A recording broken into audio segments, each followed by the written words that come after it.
so I can see how many are. Sunday night, 8 p.m. and Kidderminster Harriers fans podcast is live on YouTube for all your likes and comments. If you subscribe, you make my life a lot easier. It means I have to keep uploading pictures and stuff and everything. I don't really like that anyway. As per normal, this season, Harriers secured a draw from the grasp of a victory. And here to dissect what is happening to our beloved team is Doctor Dreamy Dan, Mr. Kidderminster Jon, and because the Housewives' favourite, Nick, is at his mum's birthday party. By the way, happy birthday, Nick's mum. Happy birthday, Mrs. H. Mrs. Nick. Happy birthday to you. Happy birthday to you. We'll play your song later, I'm sure. Absolutely sure, if you know what I mean. So we've got another big dog in. We've got a big dog in, let me tell you. Oh, I can't wait to hear this bark. Here he comes. Yeah. Good evening. And he's in landscape as well, which is amazing. So there we go. So we love that. Before we go any further, hello, Matt. Welcome. Welcome back again. Before we go any further, can we just have let's have a genuine round of applause for our favourite ex-Harriers player who's still at the Harriers because he's coaching the 18s. And he scored 2 goals yesterday and he's amazing. Jim Kellerman. Come on, Jim. I said to Jim Kellerman, I said last night, Jim, do you fancy coming on the podcast and telling us all about it and that? He went, actually, got a baby-free night tomorrow night. And I was like, say no more, Jim. Say no more, my friend. We next thing know exactly what's going to happen. The phones. You are? I mean, congratulations to Jim. John, you're on mute, mate. You know, he just didn't speak, Dan. There's a difference. He did. I am speaking. I'm not on mute. Can you hear me? No, still can't hear him. Anyway, stop showing off in front of Matt. We're better than that. Come on, guys. Come on. Murray interview after the game because the highlights have not been uploaded. So Murray interview after the game. 2 things stuck out. Arrogance in the team after halftime and 50 box entries. Arrogance. How do you eradicate that for Tuesday night then? Who wants to go with this first? Matt, as you're back. Okay. Well, I listened in yesterday. It sounded like a game of 2 halves. I think frustration and naivety, really. He's probably right. Probably was a bit of arrogance. We found ourselves 2-0 up by the sound of it very, very comfortably. Could have been a bit more than the 2 goals, as Adam pointed out. And by the sound of it, we just got ahead of ourselves. And I think the results probably the biggest learning curve some of those players who were arrogant could have had by coming away with just a point instead of 3. So, but yeah, it's just another frustrating afternoon, really. Arrogance and failing to put teams to the sword again, which can't go on. But it's we are starting to show some good signs. I think a lot's changed since that Ratcliffe debacle. But I don't think we're quite there yet in terms of top 7 material. That's my opinion. I think we're probably a couple of players off. I think a centre forward's probably one, and I think we just lack character. I don't want to sound like Brendan Rodgers, but I think we over the season I think we've lacked that bit of influence across the pitch. You can't just look at your captain for that. You've got to look at a few players, and I think we're lacking at that at times. I think that showed yesterday. So. But if anything's going to become good of yesterday's second half debacle, it's it's learning the hard way, I suppose, isn't it? I just wonder, this arrogance, does this it's got to come from somewhere deep down? Do you think it comes from the fact that, as Murray's already pointed out back in the day, that some of the players think that Kidderminster Harriers are better than the League North? What do you reckon, John? Thoughts? I mean, my thought. First and foremost, it's a I don't know if you can hear him, Wes, but I can't hear John at all. I can hear him, Dan. We can all hear him properly. I appreciate you tuning me out, Dan. That's fine. I think it's a huge step to go from fear, which is what he said the players were suffering with 10 games ago, to arrogance. Now, that to me, they're 2 ends of a very, very big spectrum there. But I also understand that being 2 goals up at half time is not a situation that this squad is used to finding itself in. And they probably thought, we're on the way to a big win here. I don't think whether we're winning, losing, drawing, you can level the accusation that we've lost our heads at any point or been disorganised at any point. So I still struggle to get on board with the arrogance comment. I don't get it. It's for me a very funny comment to make. I don't see how it benefits the team, how it benefits us at all. After the situation that we've been in for many games where we found ourselves not scoring goals, to then, score a couple and be accused of arrogance after that. I don't know. Do you think he misspoke, John, and meant naive? Because he has misspoke a couple of times or got things probably mixed up a little bit. Do you think it's maybe he's come across a bit more frustrated again? He's probably meant, he might have slept on it and thought, yeah, we've been a bit more naive rather than arrogant. That's a really good point, Matt. I think that's probably what he will, in hindsight, wish he probably said. I think arrogance is a big phrase to use, or big word to use when you're talking about a team in this situation. And I think it's a shame that that's the buzzword, not only that we're all picking up on from that interview, but also when the club published it, the subtitle on YouTube, on social media, everything was, there was an arrogance. Yeah. I don't see that being the case with this squad. I just don't. I might be wrong. I mean, and Matt, Dan, please say if you think that I've got this wrong, but I don't see one player in that team that comes across to me as having an arrogance, whether we're 3-0 against Corby or whether we're 5-1 down against Radcliffe. Like, I can't think of at any moment that I thought any player has been arrogant. No, I agree, John. I don't think we're an arrogant team at all. I think we've just got a very soft underbelly and very naive, and we lack a bit of influence and character out there. I think that's how I see it. I don't see us as arrogant at all. Paul Bayliss just mentioned this. The comments Adam himself mentioned they need to show arrogance earlier in the season. I don't remember him saying that. I'm not saying he didn't. I'm just saying I don't remember it. Wanting to be successful so much, but he confuses me. Apology if that sounds negative. It doesn't, Paul. Doesn't sound negative. No. That's a really fair comment. And he,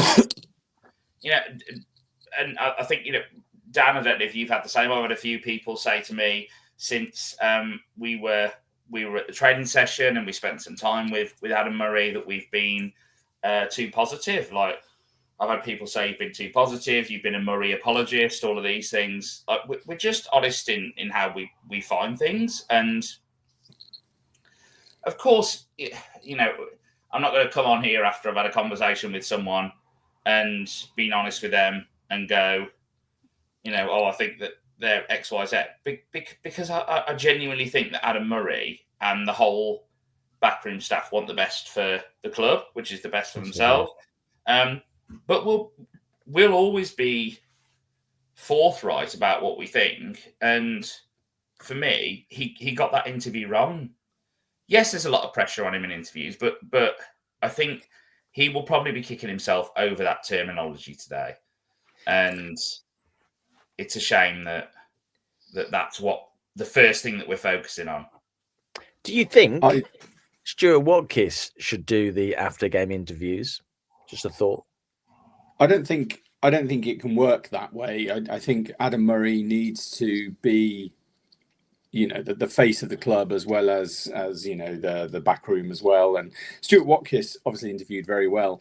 I mean, I may repeat some things here because I couldn't quite hear John at the beginning of that, but it is a weird comment to make, arrogant. It's a strange term. But the one thing I will say is that I wasn't at the game, and maybe there is something that has been seen on the pitch, or even something possibly said to him, or that he's heard comments. I just don't know. I don't know where arrogance comes from, and whether, like you said, John, he's going to regret that choice of words.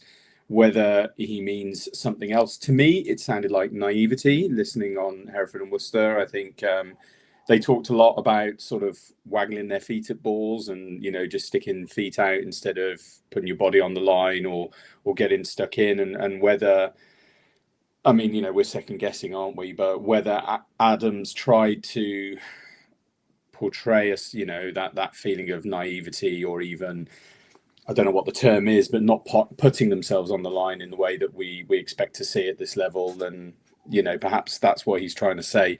Going back to what you said, John, about after we met him, I mean, the one thing that the listeners won't know is that you and him were very honest with each other, and you actually said to him at one point, there are things that you have done with the team that I don't agree with. You said it to his face, and you said that you're never going to say anything on the podcast that you wouldn't say to his face. And he acknowledged that, and he said, that's fine. I don't have a problem with that. So I think what we've tried to do is portray positivity for the club, and to try and show the team that we're behind them. But we are going to call it as we see it, as we have done, in my opinion, most weeks that we're on here. So difficult one, isn't it? You can't please everyone. That's why I tune in regularly as a guest. I've kept a close eye on you guys since I left in the summer. I think the other one is, I'm not brown nosing here because you've invited me back on. I think the other podcast is just it's club linked. They obviously have a lot of love for Adam Murray, and I get that because the guy's seems to have a personal friendship with him. But you guys call it as you see it. If something's not quite right, then yeah, you call it out on it. And if something's great, then yeah, I think that needs to be mentioned as well. And I think you guys over the last over the course of the season, you've called it as you've seen it. I think it's been fairly balanced. So yeah, I wouldn't make any apologies for making any observations, because that's what this podcast is about. And if you're in football and you can't deal with those observations, then that's on you. It's part of the game, sadly, and it's a lot worse if you start climbing that pyramid and you start getting to the Championship, the Premier League. Not that I think any of our players will, but football's a cesspit sometimes. But it's part and parcel of the job. I don't think you guys say anything incorrect or bang out of order. And I think, you look how far we've come. I think after mid-October, after that Ratcliffe game, I thought he was gone out on his feet. But he's made changes himself. The interviews are better. He's made changes to the 11. We could go on about all day on about, why it took him so long to readjust the North and some of the summer's recruitment, but we are where we are now. And, a couple of signings between now and Christmas, we could get ourselves into the playoffs, I think. But make no apologies about saying things as you see it, because that's what the podcast is about. Absolutely not. Right. So what is a box entry? Please tell me. It's a cross or a pass into the box, isn't it? It's a bit X-rated, that. I don't know if we can say that. I don't know if you need to redo GCSE biology, but for our younger listeners, a box entry is a attacking player being in a position within the 18-yard box in possession of the ball. So we had 50 of them.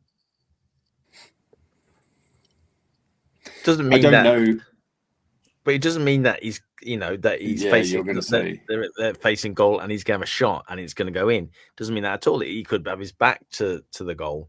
He could go back out again. Wasn't he? He was frustrated we didn't make them pay. Yes, obviously a 2-0 lead at half time is very, very healthy, particularly away from home and a team that are fighting to get away from the bottom four. But I don't think we're good enough in the final third for a number of reasons. I think some of it's pure bad luck. I think the signing of Adigan just didn't work out, bless him. Mooney was always going to be 50-50 anyway, given that he's not really done a lot over the last couple of seasons, but he looked like he'd had a good career reset with us and was looking to be something special, but he's become injured.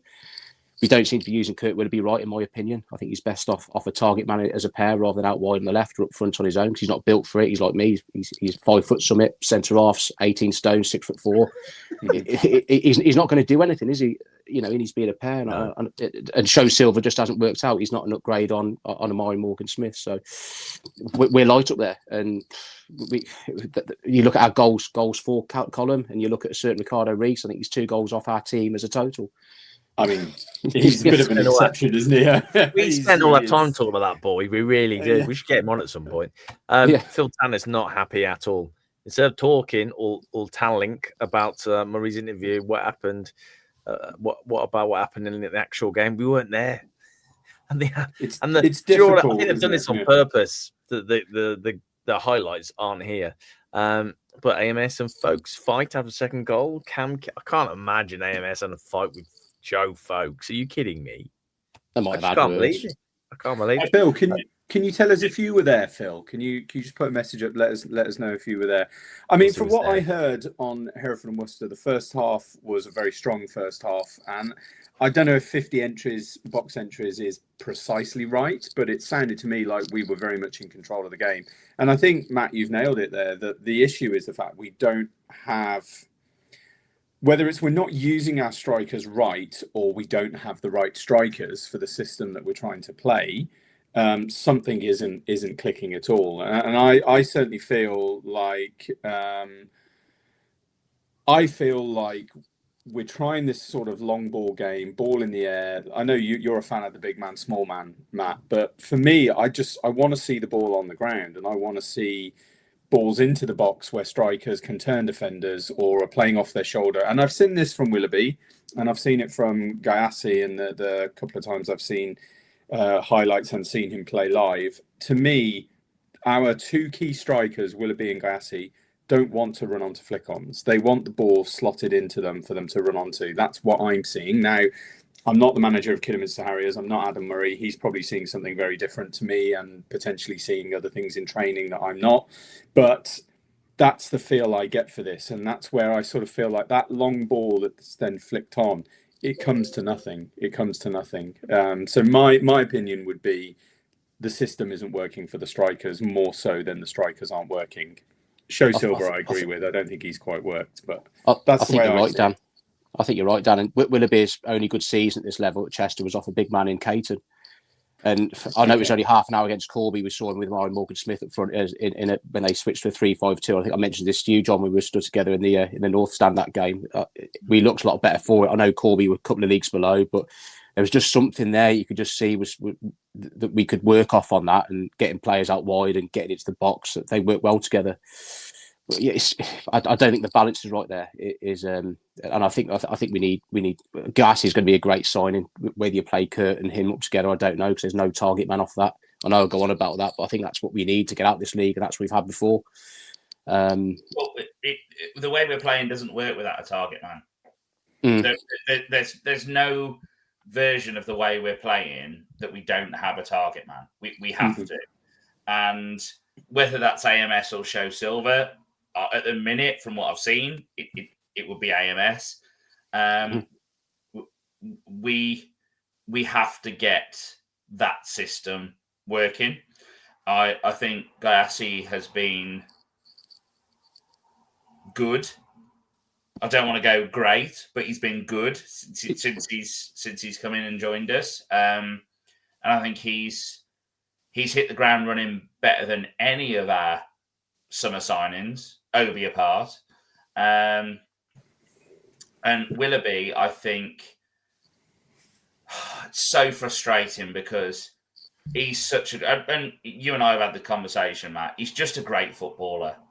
He's just a great football player, but it's not working. It's not clicking at the minute. And what do you do to make that happen other than, persist with AMS, really? We're not going to get another target man in. I'd be amazed if we bought another target man in. Mooney and Willoughby together, I thought were linking up really, really well, but Mooney's gone. So, all the best for his recovery, but he's not there. We have to play AMS because the way that we play does not work without a target man. Sorry. Can I jump in there? Because I think you made a really valid point. And, we're talking about the target man, and I'm sort of trying to say that perhaps that's not the right system. Perhaps the system is the ball needs to be more on the deck, use the channels more, and slot the strikers in. Now, when you think about Mooney on the pitch with Willoughby, it wasn't a ball flicked on. It was a ball to Mooney's feet, who brought it down and then looked for Willoughby in the channels. That's what was working. You look at the goal against, who did we play and Willoughby scored in pre-season? Was it Solihull? or That was a I can't think screamer as well. It might have Yeah, been. it Was it Worcester City when he Yeah, it was a cross, wasn't It it? wasn't Worcester. It was at Solihull. home. It was at home. Solly It was at a home. local. It was somebody anyway. But Yeah, it was again, Highgate. it was a great finish from Willoughby. But look where the ball came from. It was a ball on the deck, played into him. He touched it inside and smashed it into the top corner. And I just can't help but think that the issue. I totally agree with you guys. Willoughby is a really good footballer. And when Mooney was injured and Willoughby kind of dropped into his position, he actually looked all right. He didn't, he wasn't as sharp as Mooney, but he looked all right in that position. And I just feel like, and I think this is where the frustration is coming from, certainly from me, is I don't think the system works with the players on the pitch. I think AMS does a good job. I know he gets a lot of criticism, but he works hard, and we can't deny he works hard. That's his job, isn't it? Well, yeah, absolutely. But there's no. Sorry there's to no sound like end Roy product. But there's no end product from it. We lump a ball up, he gets his head on it, it drops to their defender, and they just push it straight back to us. And I just I agree. think if we can get the ball on the deck, let's use the footballers we have on the pitch, and let's try and create stuff instead of just hoping the ball's going to drop to us in the penalty area and someone gets a toe on it. That's my opinion. So it's a lovely opinion. You just then, Dan, you just said you're not Adam Murray. You're not Adam Murray. Well, let me tell you something. I tried to be Adam Murray, actually, on the latest Football Manager game. And where's that photo from? Where's Crime Watch? Yes. Don't I wasn't supposed to put it up. I'm supposed to put it up, but there you go. 1-1, lost 9, drawn 2, 8.33% winning ratio. I mean, that's good for me. But let me show you the team I was using to get that one win out of 12.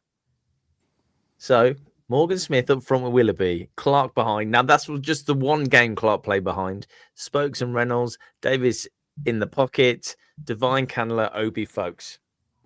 That's the team I would play anyway, and it just annoyed me. I mean, the fact you're playing Clark in behind the front too. One game, John. One game. One game. That was it, mate.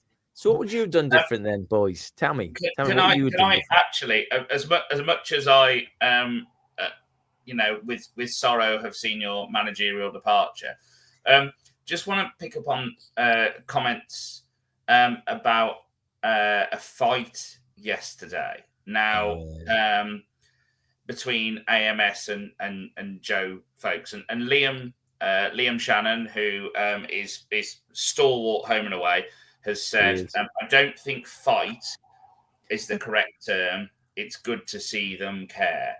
Now, for all of us here, I think, are sadly old enough to have been there in the 90s. And the amount of times that we conceded goals and players were nearly having a punch up on the pitch because they were fuming with themselves, each other, about, missing last-ditch tackles, when they were, flying in when they shouldn't have done, whatever it was. They were calling each other all the names under the sun. They were going at each other. Is that a bad thing? Because I personally don't think it is. I think it shows passion. What do you guys think? I think it's a generational thing, isn't it? Where we've kind of grown up with that sort of stuff, and I think it's our generation that have kind of moved on from that sort of not old school mentality, but kind of that to this sort of, oh my God, they're having words. This is so bad and so unprofessional, and there's a big tizwas over it.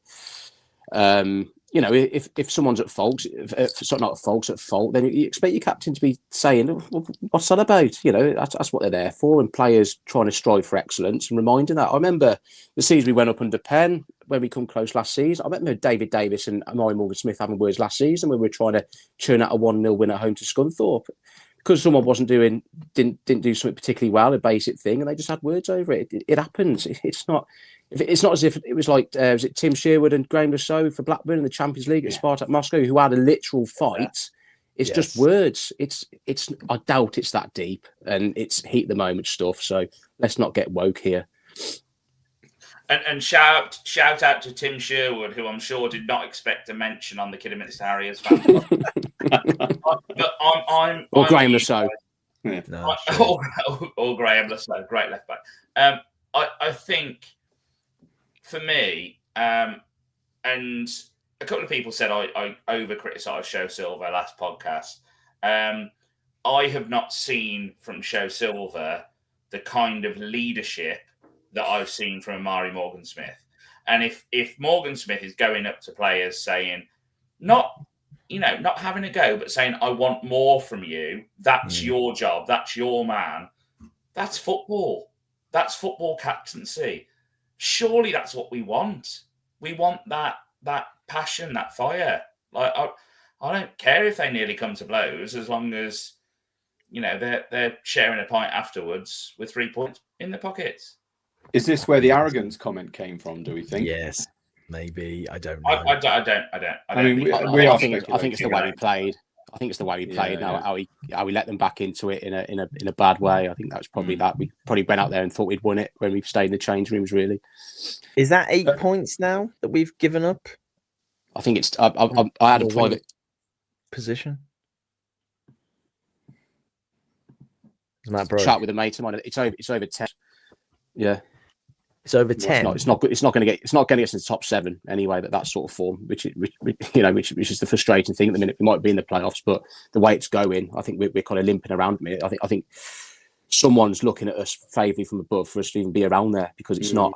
I've not seen anything of us so far this season, bar a couple of times you think, yeah, we actually look all right now. We to be fair to Murray, if he can continue the type of signings he's made mid-season, if there is any movement to bring in a couple more in to maybe give us that bit extra, because we've seen with Owen Evans and Callum Bailey and also Gayassi, they're 3 proper players, very good players.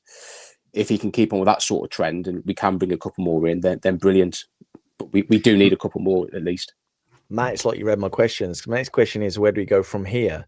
With Murray being so peed off on Saturday afterwards in the interview, I kind of thought at that moment in time, I thought we're getting sworn in on Monday, guaranteed, because he's so annoyed and so fed up.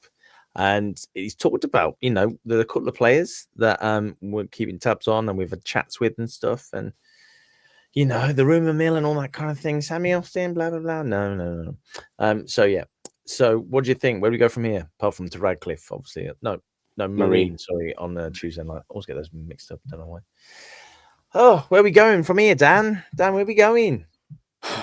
It's, I was sort of thinking about it all today. Nick, a few weeks back, sort of said how he felt very disillusioned and disconnected. And I've kind of felt a bit like that today, if I'm honest. I've just sort of felt a bit down in the dumps, I guess. I'm just sort of feeling a bit like the excitement of the team I love. I'm just sort of feeling a bit stretched, I think, with all of that. And I think there are probably a lot of people, maybe some listen to this podcast, maybe people who are there on terraces on the Saturday, that are probably feeling the same way. And I think the only way that is going to turn around now is probably with a big signing, with somebody coming in. And like I said, I feel like we've got the strikers, certainly in Gayassi and Willoughby. I feel like there are people there that can put the ball in the net. So actually, is it a creative issue within the midfield? Are we missing the playmaker? Dan Mooney seems to be coming across as that player. Do we need to bring somebody in to replace him that has that creative flair that I just feel like we're lacking?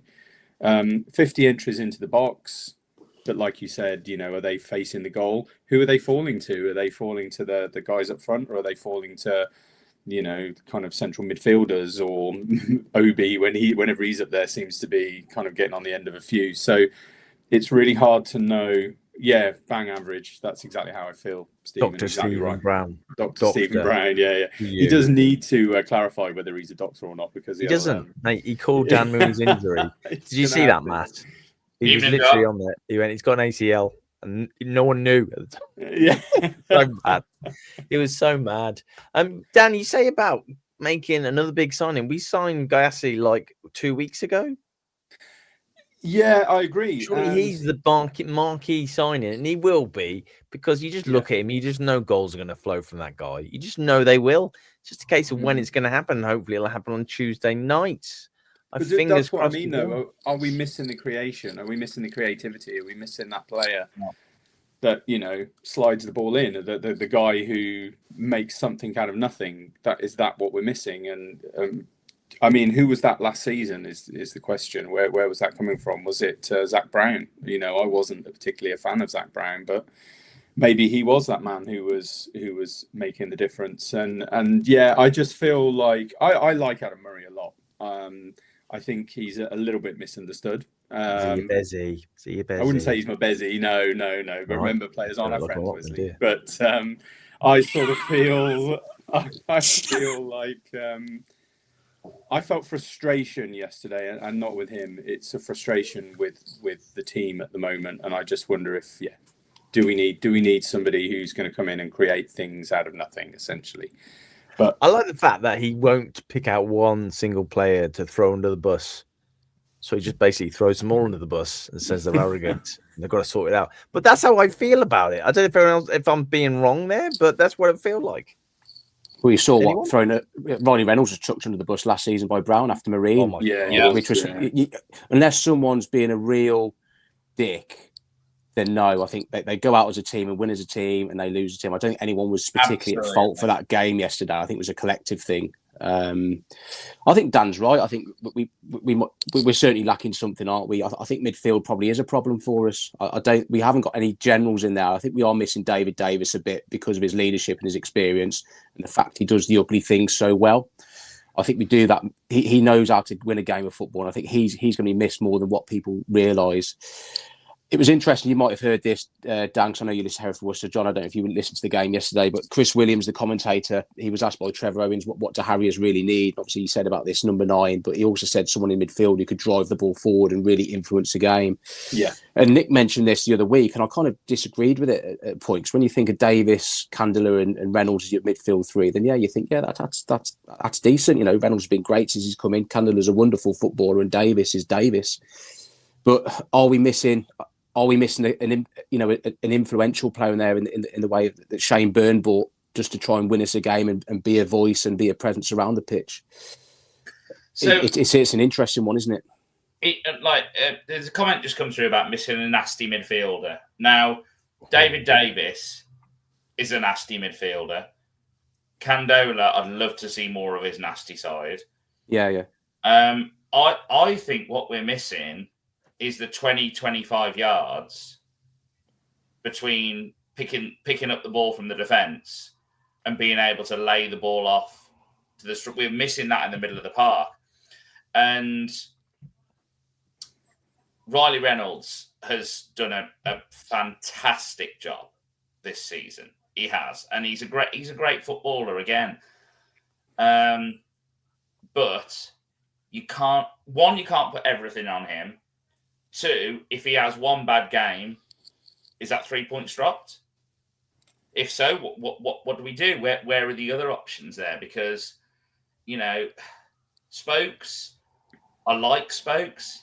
Is he going to do what Riley Reynolds does? Is he going to, be able to pick up the ball in the middle of the park, make up 15 yards, lay it off, as well as, find the right ball into the channels when it needs to be found?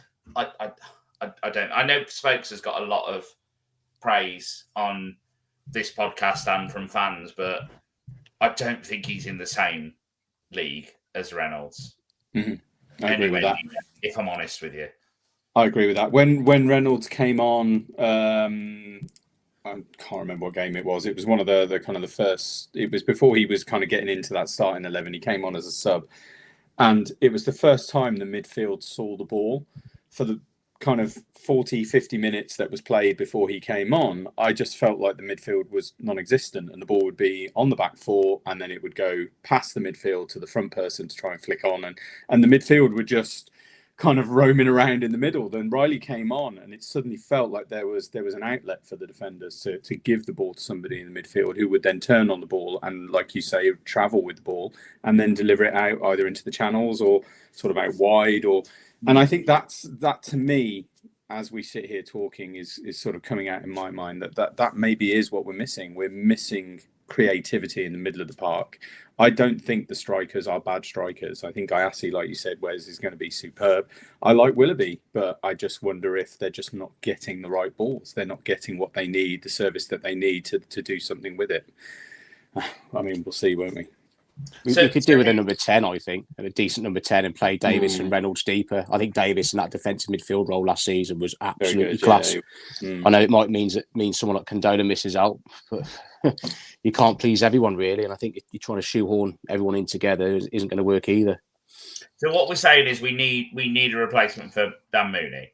Basically, I think ultimately that's what it is. Yeah, I think that's what they're looking at anyway, isn't it? By the sound of it. Yeah, exactly. And I feel awful saying that because Dan Mooney was, it was awful what happened to him, and we've said it and we'll say it again. Good luck with the recovery. Hope the surgery goes well. But I think the brutality of it is that that's exactly what we need. Is we need somebody in that number 10 position. I think Dan. I think he'd say exactly the same. I think he'd want the team to do well, and I think he'd want someone to come into his position and do well, because us not going up is of no benefit to him really, and hopefully he'll be able to see us do well from wherever he's recovering, and all the best to him. I think that there's more and more comments coming in now about this midfield general, and for me, it's not necessarily a midfield general. It's someone to take a whole team by the scruff of the neck. Yeah. Real leader, whether they're playing, whether that's... I don't believe in goalkeeper captains. Sorry, Dibble. But sorry, Dan. Whatever position they are on the pitch, take the team by the scruff of the neck and go, this is Kidderminster. This is Sparta. This is Kidderminster. This is what we do. This is how we play. You need to be fulfilling your role. And I've only seen a couple of people do that within the current squad. And one, which I don't think this will be popular, but for me, Jordan Tunnicliffe would be my choice for captain. And I think that he... I think most would agree with you on that, John, to be honest. I think he was one of the ones that were touted as that, weren't they? Yeah, I think that he's not only very, very experienced, very good reader of the game, but also an excellent communicator. And the other is Kanamari, lift that 10, 20% of communication and really grab everyone and give them what they need, because it's not just about screaming at players. It's about being what each player needs, because you'll have an example. Is that what you're saying, John? Be an example to the players. Yeah, but not just being an example, but communicating the way that people need. Like Matt said, you'll have some that are a bit woke, some that are a bit lazy, in which case you need to grab them and shake them by the scruff of the neck. Yeah. Some that are a bit fearful, some that might be, one or two might be arrogant, but it's got to be Murray's voice on the pitch. And this leadership group thing hasn't worked. It was an experiment that hasn't worked. You need someone to go on there and just absolutely shake them by the scruff of the neck. Someone said Mike Marsh on the comments, like Mike Marsh, Paul Webb, Mark Yates. Or even I remember, like I said, going back on myself saying goalkeeper captains, but I even remember Kevin Rose screaming at people. Yeah. You need someone in there that is gonna need a presence, John. Need a good presence. Yeah. You need someone with a pair of big bollocks. Let's be honest, that's what you need. Someone with a pair of big. What I've seen, for me, that's Tunnicliffe, but I'm very welcome to be proven wrong and for it to be someone else. I just want a leader who will boss the team. I think with regards to this concept of the leadership, what's it called? The leadership group, isn't it? Leadership group. I was going to say team, but leadership group. I mean, you need leaders all over the pitch. You know, you need, right from Dibble screaming at the back four, making sure they're organising and keeping their shape. You know, then you've got someone in the back four who's then backing Dibble up and speaking to the mid. Like, you need your leadership throughout the pitch. But I do believe there needs to be someone on that pitch, and I think you've nailed it, John, with Murray's voice on the pitch. There is somebody that is Murray's right-hand man that Murray goes to, turns to, and just, you know, they speak each other's language. They're out there and relaying exactly what Murray is saying in the ears of the players, not necessarily screaming from the sideline. You need somebody grabbing them by the scruff of the neck and saying, that's your job, that's your battle, go and win that battle. It's, you know, it's we're building a squad, aren't we? You know, this is being talked about as a 2-year project, and which is interesting, seen as Murray's on a 1-year deal, but it's seen as a 2-year project. And, you know, it is a new squad out there compared to what we were watching last season. And we can't keep going back and thinking about last season. But I just want them to take responsibility and to just start showing us the footballers that they are, because they wouldn't be there if they weren't footballers. I just feel like something is holding them back, and I don't know what it is. Can we move on from the football just to wrap up a little bit? Just we drew 2-2. We've seen it before. It's happened before the season. It's just the way it is. We're waiting for the new signings. Hopefully they're going to come. That kind of thing. It's Kidderminster Harriers Fans Podcast, episode 40. And I want to play a game tonight, guys. And I would hope that the audience will get involved, because this is a picture of me, all right? And I'm just over here. Yeah. There's the three amigos. Hell of a tan there, Wes. Yeah. Oh, thanks, pal. Thanks, pal. Right, okay. So can you guess what game this was, what team we were playing and what year it was? And it was freaking cold. Jesus, the kit looks like Motherwell. So it was Southport, Oxford. No. One guess only, John. Thanks. So you've had 3 there. Or 2. That's our old. That's an old away kit from maybe just before COVID. Is it? I might be wrong. This guy's good, isn't he? Go on, Matt. Go on. That's yeah. It's from the Colin Gordon era, I think. It was probably towards the end of that era. I think I remember us having a bit of a kit like that. Possibly. This is the team that has at the side of the pitch. You can see it looks like a prison behind, and it's got that. That's where disabled people go down. Yeah, exactly. Prison, I know where this is as well. Is this? Is it Kettering? It's not. Look, I'll give you a clue. It's not there anymore. So someone said Bradford, PA in the comments. No. Not there anymore. Peterborough Sports? No. Which teams have moved ground recently? Farsley? No. You say recently. Oh, but Boston? Yeah, No. that's a good show. That's good. That's a great shout. No. Yeah. You have to think the kits as well, boys, because we're in an away kits to be in a red kit, wouldn't they? And Red think about kit. where Wes lives as well, because he Not does. York, No, Wes. this was a holiday. I was living in Ludlow at this point. York. This was a holiday. Lovely place. Ludlow's amazing, Dan. Yeah. North Ferriby. North Ferriby, someone said. No. Yeah. How long are we going to do this for, Wes? York, Wes. Pardon? York. Yes, Well lad. done. Yes, it was York. Matt, well done, Matt. Have my uses, don't I, boys? Well done. We can. I couldn't tell you the year, and I couldn't tell you the player. Amari Patrick. I don't know. I don't know who Arthur. that player is. It's a winger, isn't it? So the year was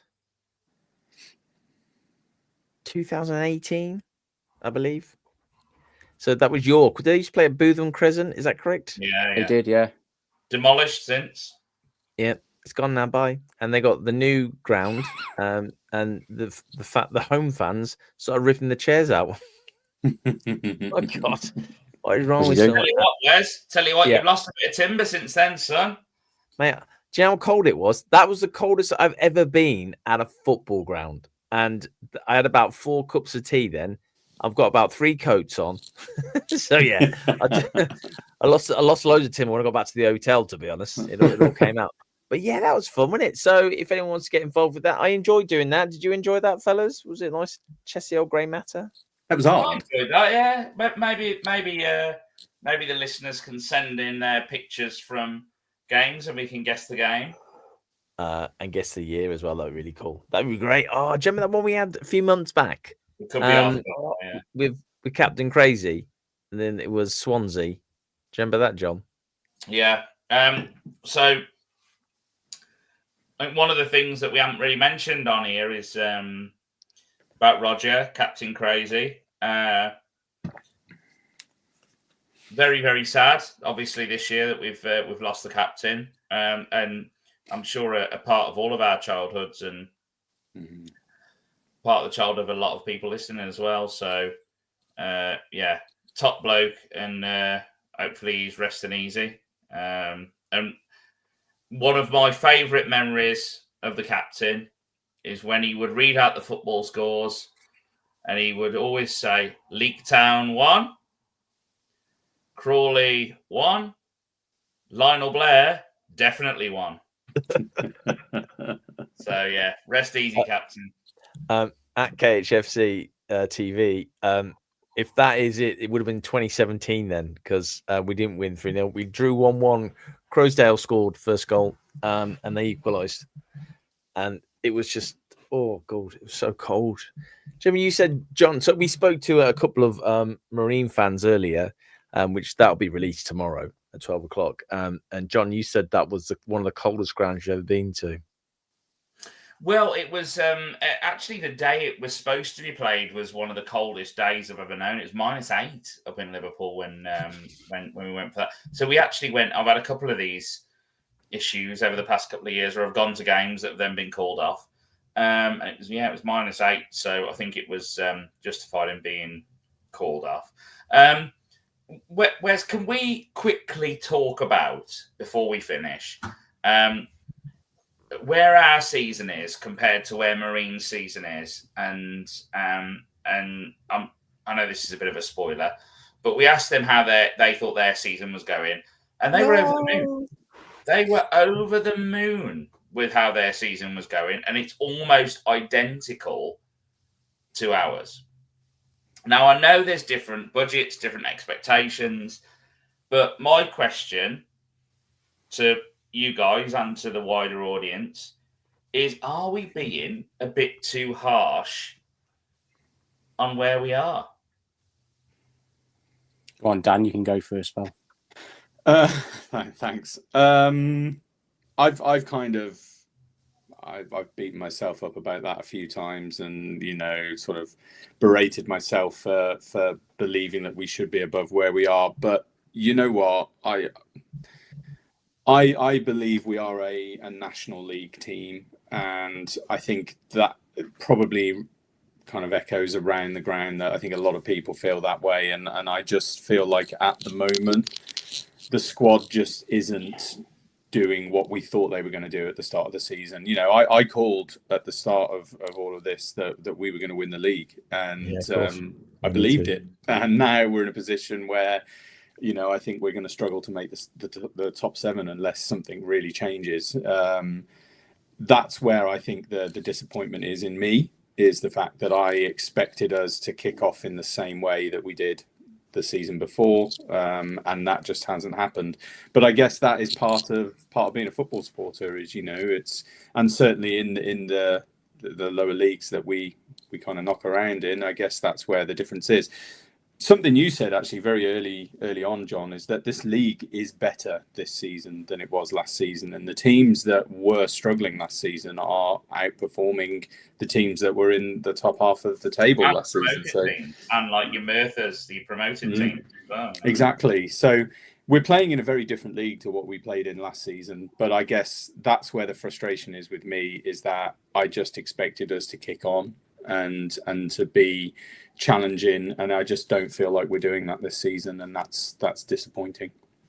It wasn't lies as such, but I felt like at the beginning of the season it was like, we're going to do it. Murray's like, if I don't see entertaining football, I won't be entertained, and he was giving it all that, and then the football just hasn't been entertaining, and it's just he's got to try and sell.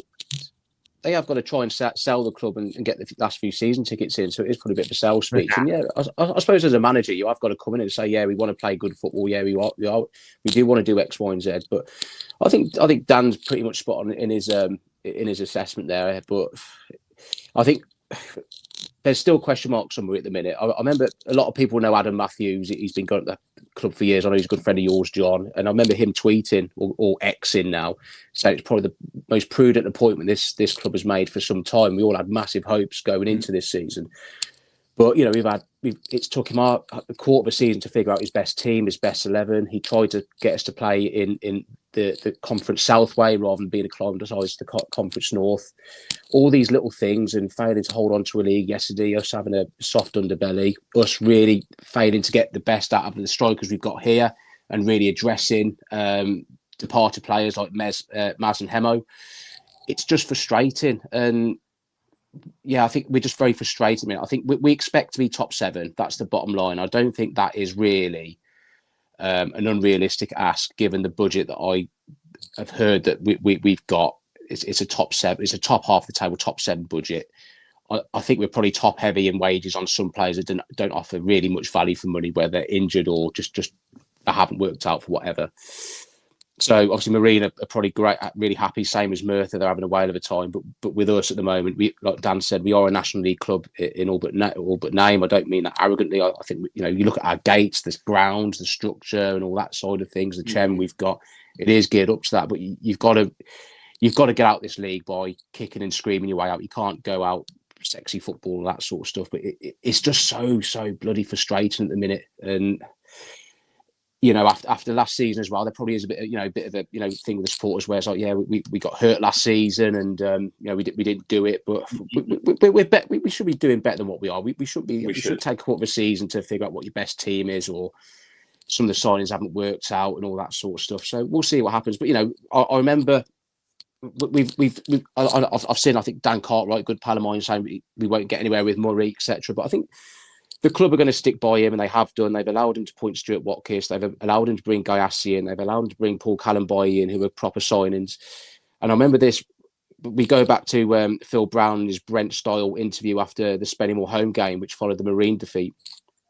And he looked dead on his feet. We looked done. We weren't going to get top 7. He brought in 2 proper players, and Dave Worrell and Carl Morrison. And yeah, I know we didn't do it, but we suddenly became total challengers and went on a massive run. I think South Shields and Ford are probably out of our league now in terms of that. But if we can get a couple in and Murray gets those right, like he has done with Gayassi and Paul Callenboy, we're in touch and distance top 7. We can do that, but it's so bloody frustrating at the minute. And like you, Dan, and like you, John, it's just like, you kind of gritting and bearing your teeth. Really, we have had it a lot worse. Of course, I remember the last part of the Colin Gordon reign. The last part of the Owner reign was quite bad. I remember that when Phil Mullen come in, and when we got relegated from the Football League, and the Stuart Watkins first season back in the conference. We have had it a lot worse, believe me. But I think we are right to expect a bit better than what we're getting at the minute. Do we think that? Sorry, I was just going to say. Do we think that Adam Murray underestimated this league? I think 100%. Yeah. I don't think that's even in question, Dan. He absolutely did. He underestimated the league, the teams in the league, the physicality of the league, the way that his players could adapt to the league. Now, as I said last week, like I'm seeing now, Jack Clark looks like finally he's found his feet, but other players. Adigan for reasons not to do with the league, but Kai Innocent, I don't think he adapted. It was a blessing. He went with Owen Evans coming in because he was nowhere near. Owen Evans has done very well, and I think what the point I'm going to make there is that I think Adam Murray is learning, and I think when you look at the signings he's brought in now with Callenboy, Gayassi, and Evans, I think he has probably in himself realised that oh shit, did I miss the boat on this one? And not miss the boat, but miss the level essentially. And I think he is adapting to it. It's just taking longer than we would have liked as supporters. I don't get this because he won this league with Fylde. He's managed this league. That's where the frustration is. So trying to play Conference South, lovely, sexy football with lightweight people, it ain't going to bloody work. I think he's been naive and a bit He's admitted this himself. I think he's tried to do things his way, and it just hasn't worked out. And I do hope he turns it around. He's obviously stuck. He could have just buggered off after Ratcliffe. He could have done. Thought, I'm done. I'm knackered. I've had enough. This is crap. But he's stuck at it. He really has, and that deserves some credit. And we have had this bit of a mini run at the moment, but it's still in progress. It's still frustrating. Can he get it right? I hope so. And he has shown that he has acclimatised the situation around him. I think the frustration is, you've been in this bloody league before, mate. What's the crack? You know. Can I just say, right? Because we're getting pretty close to any of the business time. I'll put this picture up because for me, when I log on at 8 p.m. I know that we do this, and I know it's live on YouTube, and I know that people can, watch on TV. But you just forget we're doing that because it's me and three mates talking about Harriers. That's just what it is. So I'm in someone's else's lounge. That's mad, isn't it? It's exactly. I ain't used to this. That cat's giving me the eye, man. What's going on there, pal? Plus you're getting some favours there, is it? Hang on. Sorry, John, didn't mean to take off the stage there, pal. No. Sorry, I just said HD's doing me no favours there, and then you. I got rid of you. I agreed wholeheartedly. Right. Anyway, I put I did a little video yesterday, I think it was, about a program that I'd found. Does anyone buy programs anymore?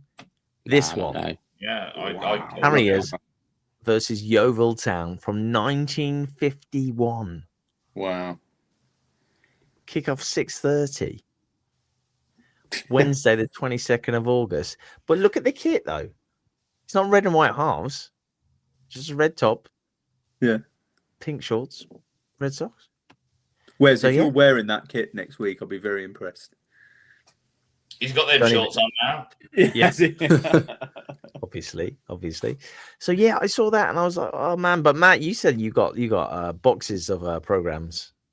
I've got a load in the garage, from 96, 97 onwards when I started going up Hagborough as a 10-year-old. Loads from the Football League days, from the conference winning days, even from when Phil Muller was in charge. I used to get them every week. I've stopped that over since I was about 18, 19, really, because they end up getting creased or lost if you're hitting the beers, But yeah, I've got hundreds. One from the old Swansea at Vetsfield when it was the Tuesday night game, but we lost 2-1. Cardiff City away. Loads. Right. Has anyone got this? Is that the centenary? Yeah, I've got that. Yeah. Is it any good? Yeah, it's nice. Yeah, it's a good read. Yeah, recommend it. Very nice. Not at £31 on eBay, I won't. But yeah, that's absolutely not bad. They're limited editions, aren't they, John? There's not many of them knocking about. They are. Yeah, there's not many floating about, like the centenary shirts as well. There's not many for those floating about either. 30 quid, Wes. It's not that bad, for a collectible. Wow. Christmas is on the way, Matt. Come on now. It's not me trying to sell it, by the way. Christmas is on the way, Wes. What better present for your wife than no, she would love that. She would absolutely love Harriers Football Club. Oh my god. When I was on eBay last night, I was like looking at Kidderminster, just typed in Kidderminster Harriers and all the things come up and stuff. And there's silver OGL shirt that is out of reach. It's £130, right? And there's that there, and there's the black and red OGL one, which hasn't got OGL on the front, and it looks like it's been run over, and that's about 21 quid. But it was just really size small, to be honest. But then I saw a program from yesterday's game was already on eBay being sold. I was like, what? Are you kidding me? What's going on? Oh man, I don't know. Where's how much do you pay for that top you've got on now? Well, this one. Yeah. This one was 22. That's not bad. But the thing is, it's triple XL, so I could make 3 shirts out of this one and get money back. So that'd be nice. Or you could just give it to me and it'll fit nicely. It's up to you. Oh, maybe in the future, possibly that kind of thing. Right. Phil's got a question. Who has? Where's? I don't know how long all you guys have been going down the Harriers, but quick question: what's everyone's favourite Harriers game we've been to? Oh, can we do this next week? Because honestly, and does it have to be at Harriers or can it be away? I'll give you Well, mine quickly. Harriers Rushden in the conference, 2000, beaten 2-0 to win the league. Well, put ourselves pretty much there. That's my best At one. home or away? That was at home, that was. We also beat him 2-0 away, didn't we? Reggie Appleby dancing on the centre circle. Yeah, but that one in 2000. Woking, we lost 1-0 and won the bloody league. That was all right. I think one of my favourites was Birmingham City as a kid. That was awesome. That was. Were you there, Dan? That was. Were you there? Very, very proud to have been there. Yeah. Damn it, Dan was there. Obviously, Reading was good as well. A couple of years ago, Yeah. Reading. That was a good proper Saturday day out as well for me. That was class. Yeah. For me, some of the best games. Birmingham, Preston at home as well. I thought that was a great game. But my favourite, just simply because when the final goal went in, I had my son on my shoulders and he was holding up a tinfoil FA Cup and he was screaming, "Come on, Harriers." For me, it's that win against Reading. That will always be my favourite moment of all time because I got to share it with my son. So, yeah.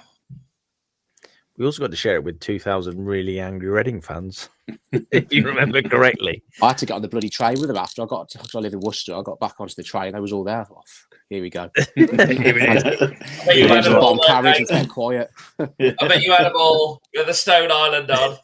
Mate, I said to you, mate, we need to get to the back of the carriage and don't say a word. it was tetchy. Christ almighty. Are we on any other business now, Wes?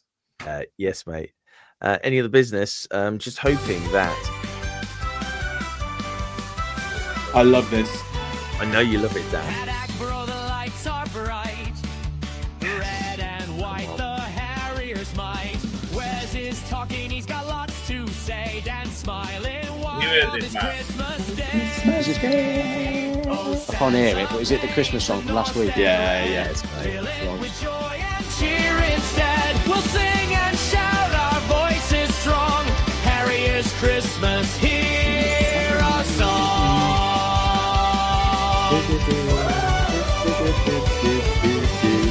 Right, done. There you go. That's just for you, Matt, just in case you hadn't heard it. And I know Dan loves it, so you got to keep Dan out. That got sent round my family. We need to find a way of getting that played on the last game before Christmas. If we can get that played through those Agra speakers, I'd love that. Oh, We got foiled at home on the 23rd. Or the Saturday before. The 20th. That'd be fun. That'd be lots of fun. Scott Jones request. Yeah. Can you play that Christmas song? Which one? Yeah. No, the one about the best Kidderminster Harriers fans podcast one. Can you do that one? Yeah. No. Oh, okay. Why are you leading me out? Yeah, that'd be fun. That'd be excellent. Right. Any other business? John Smith, go. I'm going to be as quick as I can. Mine are all comments. Jackie, yes, the semi-final versus Fareham and the final replay at the Hawthorns. Amazing games. Then the final in 95. Unbelievable. 2 comments I want to pick up on. One is Phil Banner has said it's time to go for Murray because we've got the 3rd biggest budget in the league and he's failed. Really made bad requirement. I think he means recruitment. Phil, where have you heard we've got the 3rd biggest budget in the league? Because I don't think we have, but I'd be interested to hear where that's come from. And then AJ Mantle, 89. I don't know who they are, but I'm sure I've probably bumped into them in the arms. They disagree. The teams this year, the teams in the league this year are better than last season. I would wholeheartedly disagree with your disagreement because South Shields, who were pretty much cannon fodder last season, are top, and Radcliffe, who we handily beat 4-0 at their place, are 4th. So the teams that were getting beaten easily are now there or thereabouts. So it is a tougher league. Anyone can beat anyone. And the stats back up that this is the toughest year of the National League North since we've been in it. So let's keep backing the Harriers, keep keep singing every. I'll be there Tuesday night. Hopefully, a load of you will be joining me to cheer the Harriers on, and hopefully we'll get 3 points up the Harriers. Dan, any other business? I was going to mention Tim Flowers first, leaving Alfreton. Albert Church. Sorry, yeah. Alfreton, yeah. I always liked Tim Flowers. I liked him as a goalkeeper, and I liked him as a manager as well. So I wish him the best of luck with whatever he ends up doing next time round. I think he struggled a bit at Alfchurch from what I was reading. So hopefully he finds his feet somewhere. The other thing I wanted to talk about is Eastbourne. Oh, yeah. Yeah, mention it, mate. Yeah, so they got absolutely tanked 7-0 on Saturday, which must have been a difficult watch for the Eastbourne fans. But it was interesting that the club released a statement on X. I hate calling it X, but released a statement on X, basically saying that they're going to refund every single supporter their entrance fee, which I think speaks volumes about what's going on at Eastbourne at the moment. So, like I've always said, I lived in Eastbourne for a while, got a real soft spot for them. I really hope they can pull themselves out of whatever mess they're in as well. So, yeah, fascinating. But that's me. That's all I've got to say. Thank you, Dan. Matt, welcome back, mate. Thanks for contributing tonight. Really appreciate it, having you on again. Thanks for having me on, mate. Yeah, I know. Have you got any other business there, Matt, at all? No, just thanks for having me on. Enjoyed it being back on, and keep up the good work, guys. I obviously listen from afar, but yeah, enjoy it every week. I think the content you do and the interviews you've had last week was brilliant with Yates and Crichton, and really enjoyed that. Yeah, that's up there with some of what Nick Hatton's done with his interviews, I think, which is a fantastic benchmark to aim for. So yeah, just keep doing what you're doing, and thanks for everyone who listens in as well, and thanks for having me on. Yeah, loved it. Thank you. Thank you, Matt. Thank you. Any other business? Well, mine was stolen by Dan, which is nice. So did the women win today in the FA Cup by any chance? Does anyone know? Lost 4-0, didn't they? Lost today. Oh, okay. Yeah. So I won't mention that. That's fine. But tomorrow, from midday, the Kidderminster Harriers fans podcast speaks with Adam and Matthew from Marine. They were nice guys, weren't they, John? They were lovely guys. They were in Adam and Matthew, not to be confused with Adam Matthews. I'm really looking forward to Marine on Tuesday. Last year was one. It wasn't one of my favourite away days. It was my favourite away day. So I'm looking forward to being back there on Tuesday, and seeing those guys. And yeah, again, just really implore every single Harriers fan, if you're making the journey, if you're spending 60, 70 quid on fuel, 30 quid on the coach, whatever it is, just go there and support the boys, sing your hearts out. If you're afraid to do it by yourself, I'll start the songs and you can all join in. Just let's really get behind the boys and hopefully 3 points in our pocket come Wednesday morning. What song would you do, John, to get everyone in the mood? I love this. This is great. Everybody's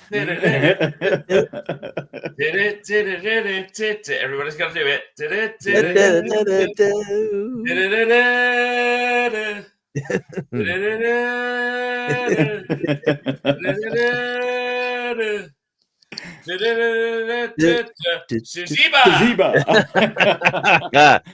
Wow. I mean, that's just. I mean, with bands like that, am I wearing scrubs? Wouldn't you like to know, Dr. Steve? I did think you were in scrubs. Just show me your wrists a sec. Let's make sure there's no inpatient. No, good. Oh, sorry, right, I got the watch on. That won't be surgery. Yeah, no, that's fine. No, I was just making sure that there weren't an inpatient label on there or something. So. John, did you do chest and back day today, mate? Because you're looking buff. He's man. looking buff, isn't he? He is looking buff. No, I haven't been to the gym today. I went to, because Harriers women were up at Fylde, I went to Stourbridge women against Hull women. and Stourbridge lost 4-0, unfortunately. But yeah, still, they put on a good day there for everyone who goes to watch the ladies. And as you all know, I'm a big proponent of the women's game. So anyone who gets a chance to go to Harriers Women, please do so. Of course.